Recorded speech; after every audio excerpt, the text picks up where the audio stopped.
Hello, welcome back. This is episode 13, T Revisited.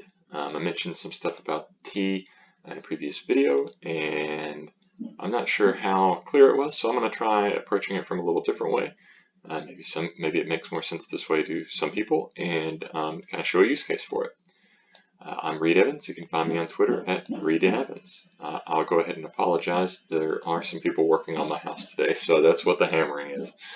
Anyway, so let's jump right into it. So I've got this connection object here, which is just doesn't really do anything, but the same use case. I've got a connect function, which takes credentials and returns a future. I've got an execute, which takes a query and some credentials and returns a future. And then I have this close function, which takes a connection and returns a future of unit, basically.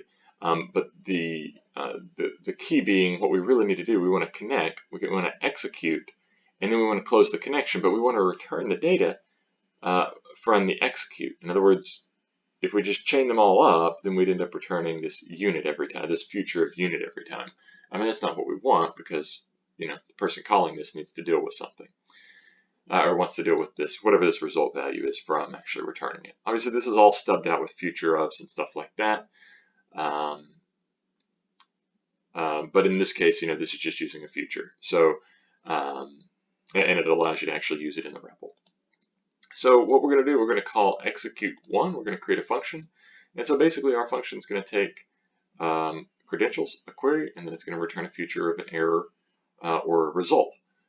So we're going to go ahead and query this, and this will just allow us to pass the credentials once and create it. It will essentially generate, and if we pass just the credentials, then the return of that, because we're queried, will give us a function that, given a query, will return a future of an error or result. So that's similar to like dependency injection kind of a thing, where you have an IOC container wiring up to pass this first argument or whatever. You get that for free, basically, if you query this. So what are we going to do? We're going to connect using our credentials, and then we're going to chain. We're going to chain because we're going to end up calling execute, and execute returns a future. So because our execute returns a future, we want to chain, or else we end up getting into our nested thing. And by nested thing, I mean basically we'd have a future of a future. But by calling chain, it basically flattens that tree, and we just have one future. So what's interesting here, though, is that execute needs to know about the query and the connection. So if we chain over connect, connect returns a future of an error or a connection.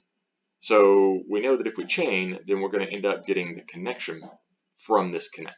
So we have that connection here in our con variable. Then what we want to do is we want to execute, which is our function up here, execute, which takes a query and credentials. So we can, credentials is not right. It should be a connection.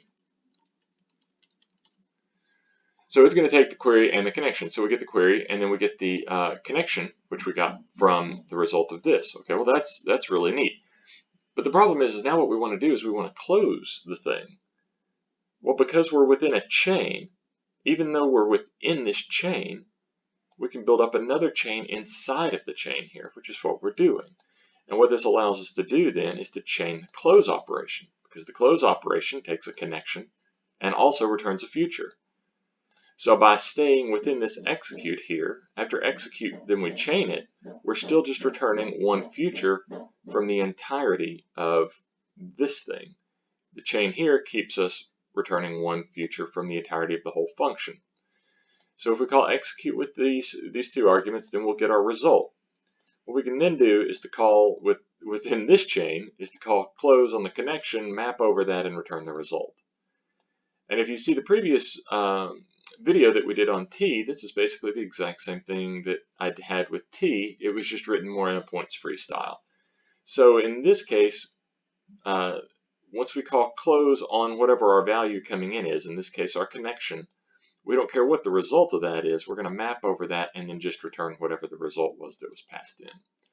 So let's see how that actually works. If we want to execute one, we pass our credentials, and then we pass our query, and if we uncomment our result, then we get bar, which is what we would expect. And the reason we would expect that is because our connection that we return when we execute it is basically just running the identity function. It spits back out whatever we pass to it. And because in execute 1, the con was executed with the query, we would get basically the second argument. So anyway, there you have it. This does not exactly make more sense to me, but it does have the benefit of not being points free. So if you're not used to reading stuff in a point-free manner, this way you see what everything is. Of course, we still get this thing where it starts going across the page again.